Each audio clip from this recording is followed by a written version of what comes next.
Hey folks, welcome to Tully River Quail. I'm going to do a short little video here on this DREMEL A679-02 Dremel sharpening kit.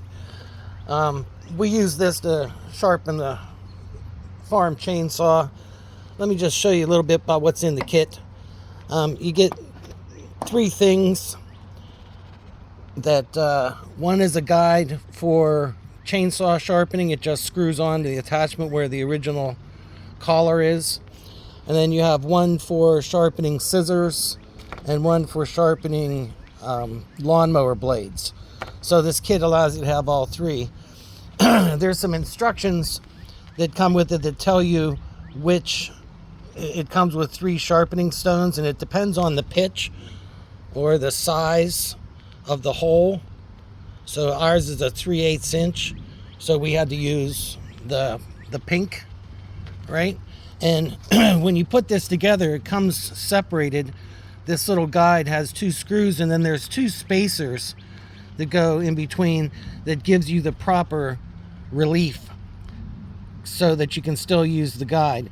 If you have a thinner guide stone or a grinding stone, then the guide can be a little bit closer. So we had the thickest because we have a larger chainsaw.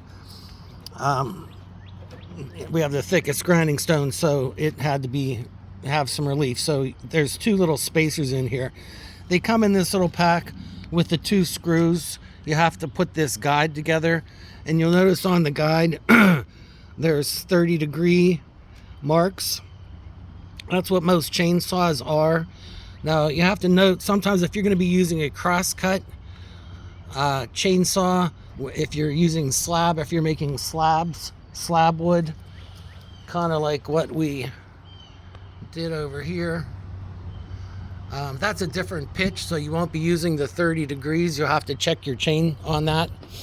But this is a standard chain, 3/8 pitch, and you notice that the top of the chains point this way and then this way, right? So what you do, find a starting place. Now we like to mark 2, but we mark this one black and this one red. So we go around and do the ones that are oriented this way first, just by spinning it, and then when we get back to that black one, then we know we're done. When we do this side, we go around and do the ones that are oriented this way until we get to the red one again. And let me just show you how easy this is. So let's say we're doing this red one here. You see the 30-degree lines up with the bar, right? And then I'll just show you here one-handed.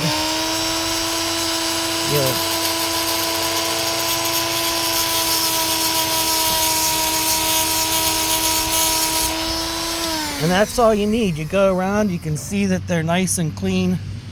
The cuts are all nice and clean and sharp. Now, they suggest that you look through your chain. This is a pretty new chain, so I didn't really have any big cuts in it, but they say that you go around and look for the worst damaged tooth. You polish that one down and you count the number of strokes, and then you do the same number of strokes on all the teeth. Since this is a new chain, I don't really have any damaged ones, so I just did the same 3 or 4 passes, except for what I just did there. Now I have to go through and do the whole damn thing over again. Anyway, just kidding. So you want to do the same number of strokes because you want the teeth all to be about the same.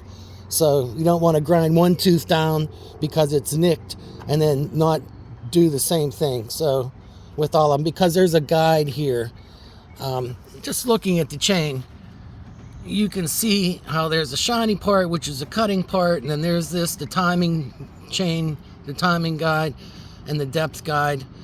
So they all have jobs to do when cutting, and all you're really trying to do is get a nice, shiny, polished, smooth surface. My camera won't get there.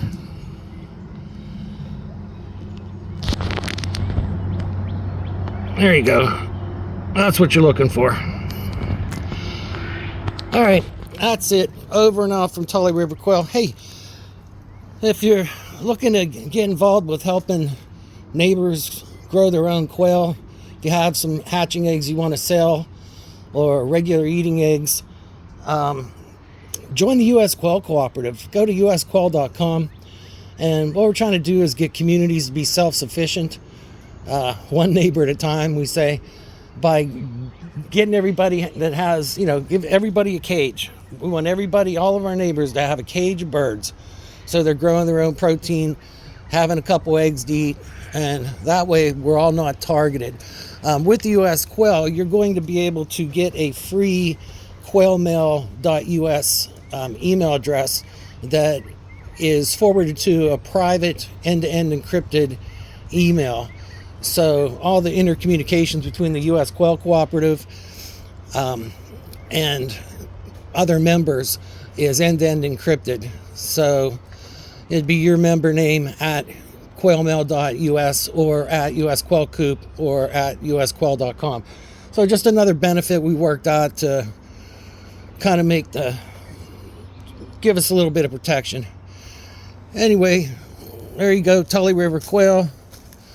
Just teaching a little bit about extra farming stuff, little ticks and tools that we use to keep everything sharp. Stay free.